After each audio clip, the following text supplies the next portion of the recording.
This is VOW, Voices of Wisdom, the show that might not be for everybody, but everybody needs to watch this show. The topic today is challenges in running a nonprofit and preserving our history. And I would like to start off with a quote from one of my favorites, James Baldwin. He says, if one really wishes to know how justice is administered in a country, one does not question the police, the lawyers, the judges, or the protected members of the middle class. One goes to the unprotected, those precisely who needs the law's protection most, and listens to their testimony. And today, I have my guest today, Dr. Georgette Grier-Key, who is the ED of Eastville Community History Society. Let me give you the whole name, and which is a nonprofit. And myself, I run the Southampton African American Museum in Southampton. So they are both nonprofits. So I want to start and ask you, what do you think are the most challenging aspects of running a nonprofit, especially small BIPOC organizations? Well, I can give you two off the bat. And I have written something down here. One is to maintain fiscal sustainability over time. And two is building organizational capacity. I think those two are the ones that really stick out to me on many levels, especially running a small, BIPOC-led organization. When you think in terms of you have to have a diversified financial plan.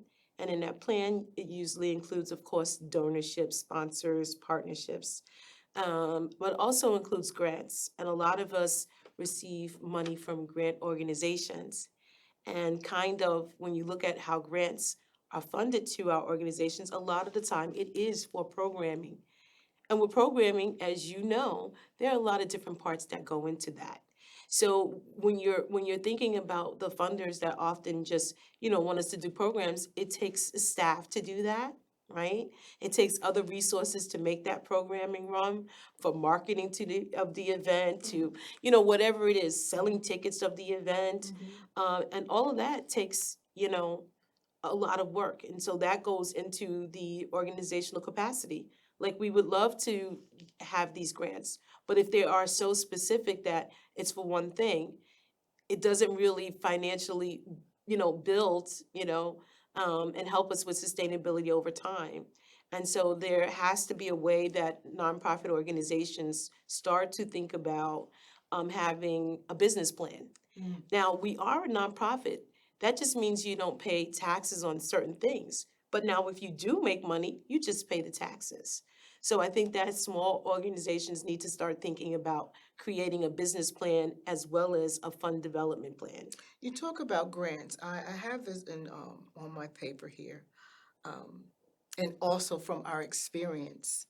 Some grants are almost impossible to even fill out and get. Can we talk about that just a little bit? And the other thing about being on the Eastern or Long Island, I mean, it's much better now, Mhm. but for quite a while, they felt that we didn't even need any money out here. Yeah. So between the grant process, what is your take on that? Well, you know what? That's still a problem because it goes by, where you live. Mm-hmm. And we have many of our communities which were not considered the Hamptons before, are, all categorized as the Hamptons, the playground of the rich and famous. Mm-hmm. But we all know that that's not true who are here on the East End. We definitely have a lot of pockets of poverty and different things and different needs in different communities.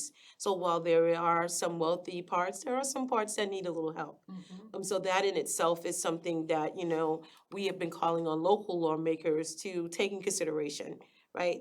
Um, I do think it's a problem because it's and make no mistake about it, we know we have a great community of nonprofit cultural organizations that we all love. Yes, And yes. so it's not even about competing with them because you're not Absolutely. even on the same level with some of Right, them. right. And I want to just pump up our Hans. Yes, We yes. gotta, we gotta, we Yeah, gotta give a shout out yes. to our Hans because that's The who. Hamptons Art Network, if you didn't know, Yes, that's what yes, and that consists of. 21 organizations. Most of the organizations on the East End, from the big ones to the small mom and pop ones to Nature Conservancy, with just the love that we have for art.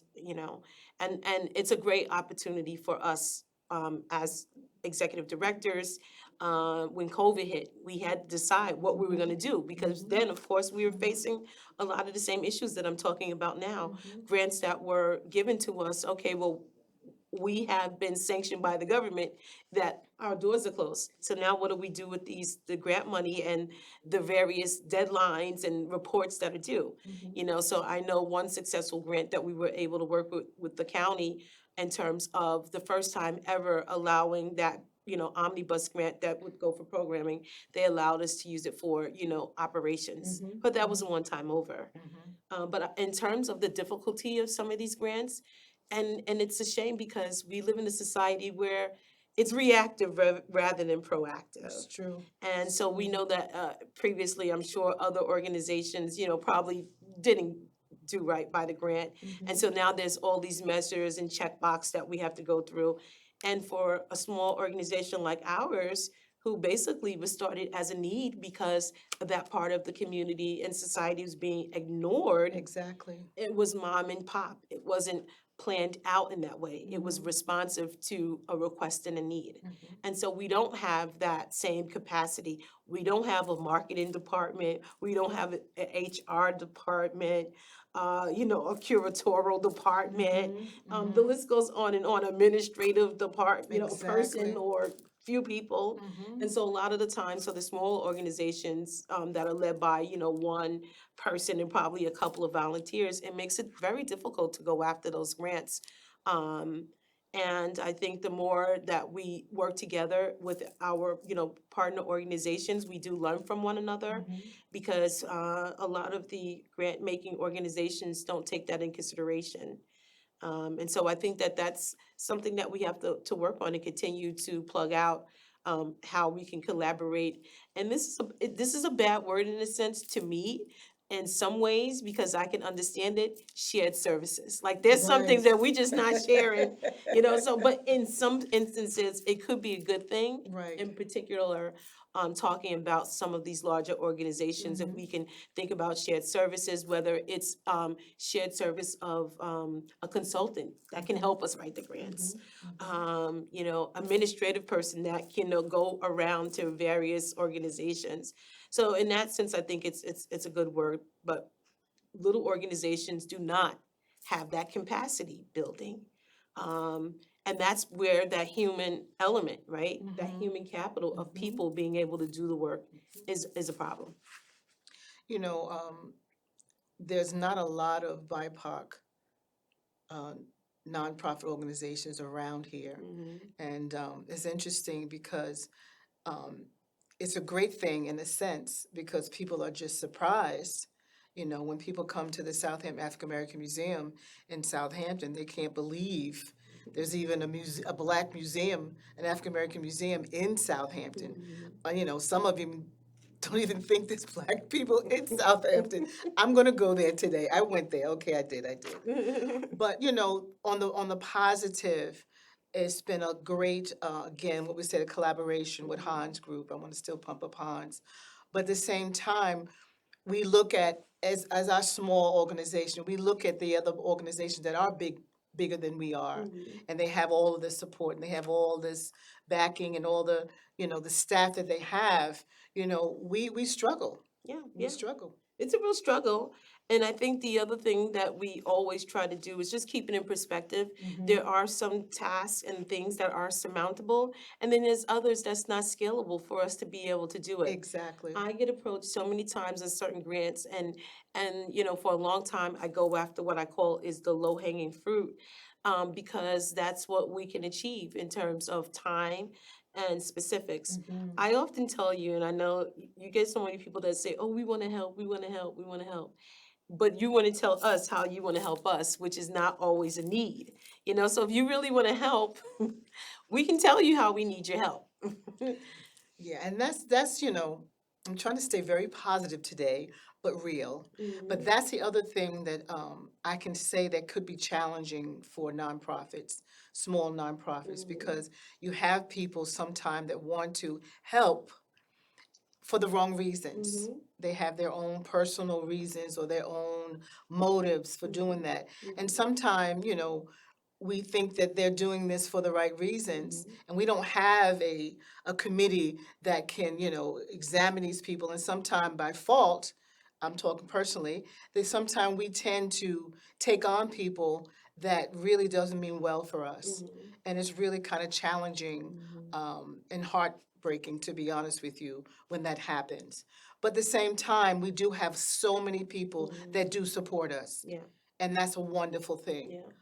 But the challenge of nonprofits are one of those things that we push through, and we've come a long way, as they say. But we still have so much that we can accomplish. And I think my first and foremost concern is sustainability, and I think that's all of our Yeah, concern. yeah. Because if you don't have the financial sustainability to continue, what's going to happen? The place is going to close. Yeah, and that's one of the biggest things that we see. We depend on the generosity of our community, right? And that's a big thing too. But one of the things, as radical as I am, and I know you're a radical, but I am a radical. Been called a rebel rouser and all kind of things. But as much as I Militant. am those things that I don't reject because they're all a part of who I am, I think I'm also a person that is by the book. And when I say by the book, I think that there's been tools that kind of have been created to create fairness. And so when we look at that fairness, like there are processes in place. And to me, I follow strict to the processes because it'll tell you right away. There's a word shacking that many people probably don't know and probably think I'm too young to know the word shacking. But that was kind of the saying. You want to know somebody before you get to live with them because it's different, you know what I mean? When you're going on dates and this kind of stuff, but when you start shacking, and shacking is basically living with your partner unmarried. That was the word shacking.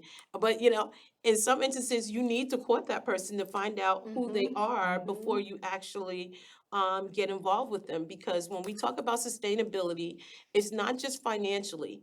Our organization was started in 1981.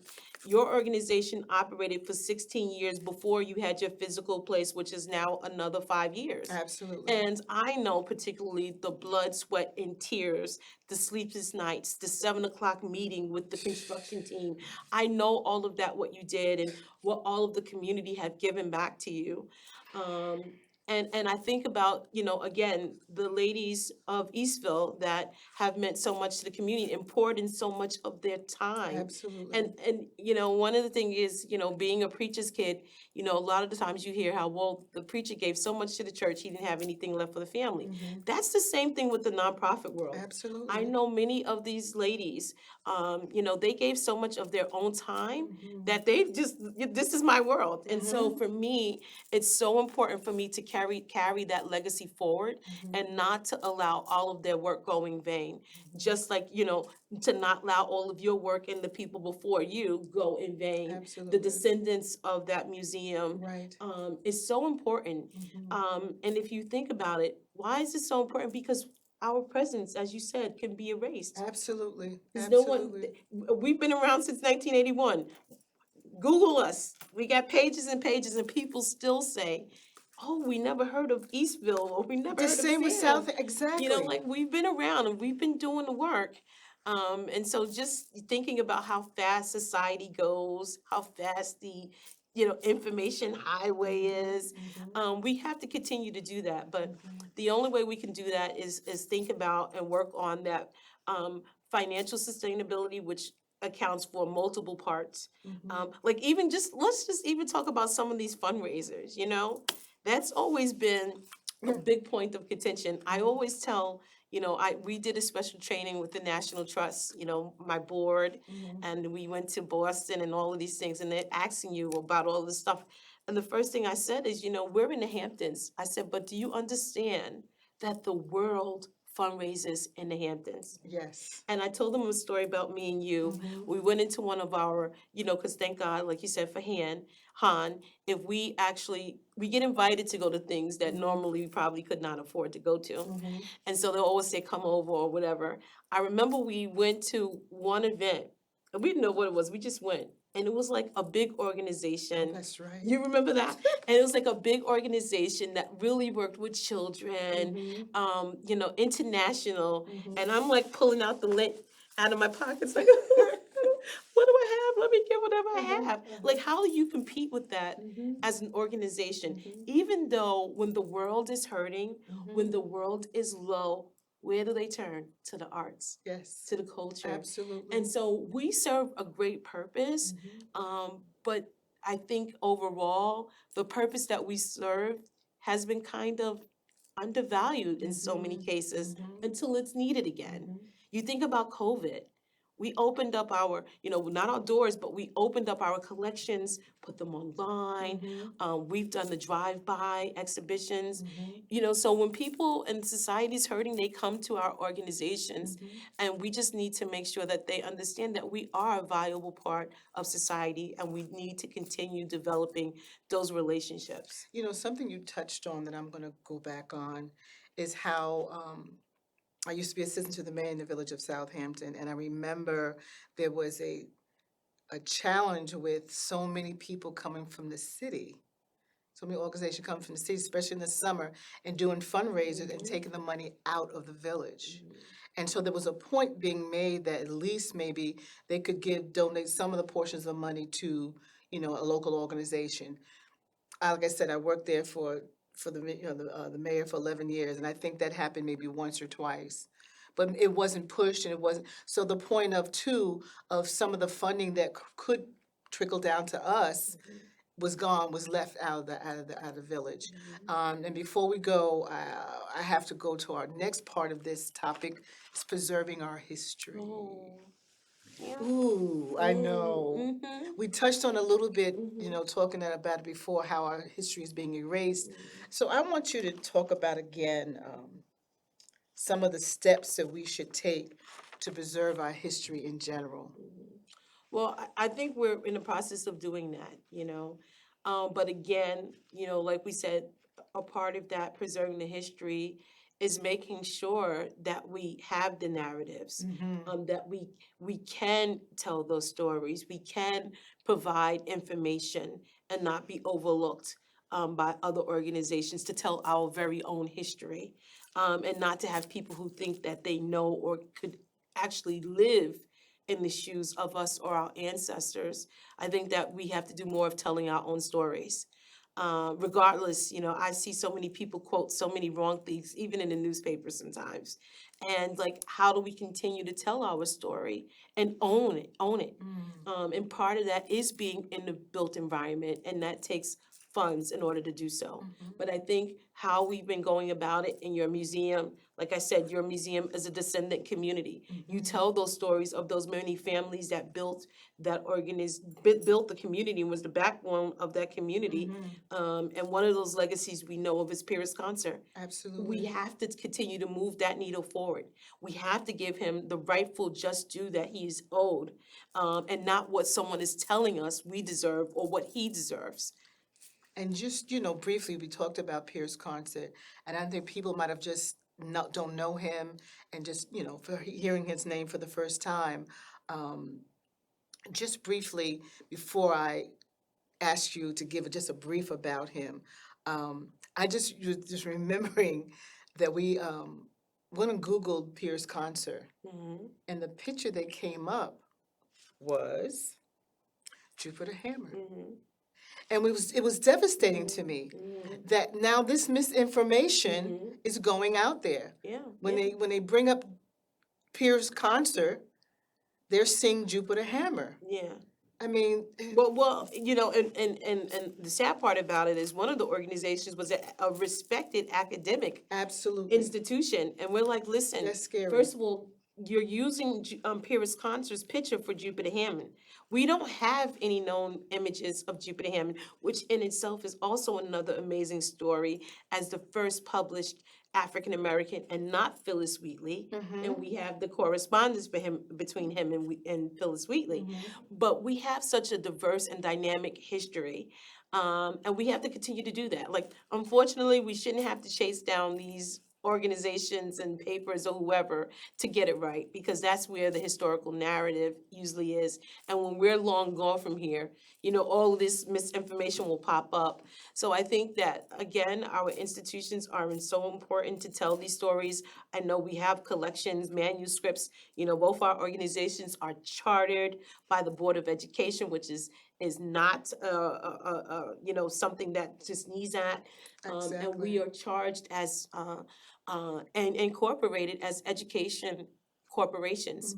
And so that's our charge, is to educate the public about our histories. And I will say, even today we're making history. I think when we think about how we continue to still collect those stories, and I often say that ordinary citizens have done extraordinary things. Absolutely. And so we need to make sure that we continue to collect the current history of who's living here, and their contributions as well. Pierce Conser was a former slave in Southampton, and he was a hero. He was in the whaling industry. Let me just ask you to look him up, Pyrrhusconcer, because there's so much more that I can say, and we only have like 5 more minutes left on the show. But getting back to talking about importance of documenting and writing the facts of who our legacy. I think that's, again, is really, really, really important. And how they're banning the books. Why, I'm going to ask the question I think most of us already know, but I'm going to ask it.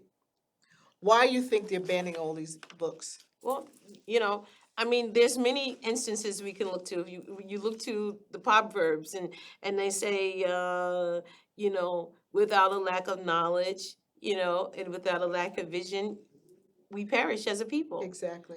If we look to our Jewish, brothers and sisters, never forget, right? We often see, they're constantly talking about the Holocaust, although it did not happen in this country, in terms of, looking at that. But everywhere they go, there's nowhere you can go and not find a museum speaking about the atrocities of the Holocaust, right? So that's important, that we continue to tell the story and we never forget. Absolutely. The other thing that I think is important too is to make sure that our history isn't whitewashed, right? Like terms that you hear now, right? Oppression, how were you oppressed in this country? We see people say, how were you oppressed? Exactly. Right? Do you have 4 generations that were oppressed financially and that was legislated by law? African Americans, the only population that it was illegal for us to read and write, right? So when we think about these unfortunate histories and legacies of slavery, we have to remember some of this is still with us. When you look at reading scores for some African American children, you don't think that that's tied back to the fact that it was illegal for us to read? Absolutely. Right? Absolutely. So, all these things we have to continue to highlight and uplift and show society. And you know what? It's not, unfortunately, this is not an emotional thing. Like, so many people get emotional and that fragility as if it was something that happened to them. This is not about guilt. This is about the truth and the facts. Absolutely. And also where we see them in our society today, because they are alive. And hopefully what our history does is pull on the heartstrings of humanity to actually let us really live up to what the ideals of America should be and could be. Absolutely. I also think about how this banning books has really affected libraries and schools. Oh, man. Yeah. Yeah, teachers tell us that they feel uncomfortable teaching this. You have, certain groups, and I won't name them, that have really focused on facilitating coming after, sitting on boards of education so they could say, we don't want you to teach this or we don't want you to teach that. Absolutely. And pulling books. So, not just us as our own history, but those who are co-conspirators and designers with us to really talk about our history, they're also being intimidated. Mhm, Yeah, mhm. it's a real thing. So what are the positive things, though? We will leave on a positive note here. Mhm. What are the positive things that we have done and we can do, continue to preserve our history? I think what we've been doing, keep fighting back, keep opening that door. You know, this past summer, we had the great organization of, Amos.com, along with Montauk Historical, your organization and mine. We made sure we had professional development that's available to teachers and historical societies or Mhm. anyone who wants to really learn the history and ways to teach it. Mhm. Because there is a methodology to how you teach history, Absolutely. and working with the general public. So I think that we just continue to keep our doors open, and those who want the resources, we are able to provide that for them. And that's how we move forward. I always like to end with that notion of what we call the 60%, right? 30% and the 10. Mhm, mhm, 10 mhm. is there's like 10% that's, we're never gonna change their mind and they're so negative. Exactly. And there's 30% that's on the fence, and we have the 60 that's with us. If I work on anything, I wanna work on that 30% so they don't go down to that 10%. Mhm, mhm. And that's how we have to continue to live our lives and teach to those who are open. And it's not to say we give a pass on the 10%. We don't give a pass, but we also do challenge them as well to really have a real understanding of what it is. I'm just so thankful too that the Southend African American Museum is actually collaborating with the local schools for our annual Black History program. And so I really think that's part of what we have to do for our future. And, I just continue to not lose hope. I just continue to believe that It's not in our DNA. it is not. Again, I just want to always thank you for you're an awesome professor, by the way. I know people have said that, but I'm just letting you know. And also, you are an Thank awesome you. partner. Thank You have you. been so supportive of my organization, and we work very well together. And I just want to, publicly say thank you to you. Thank This has you. been Val Voices of Wisdom. Have a wonderful day.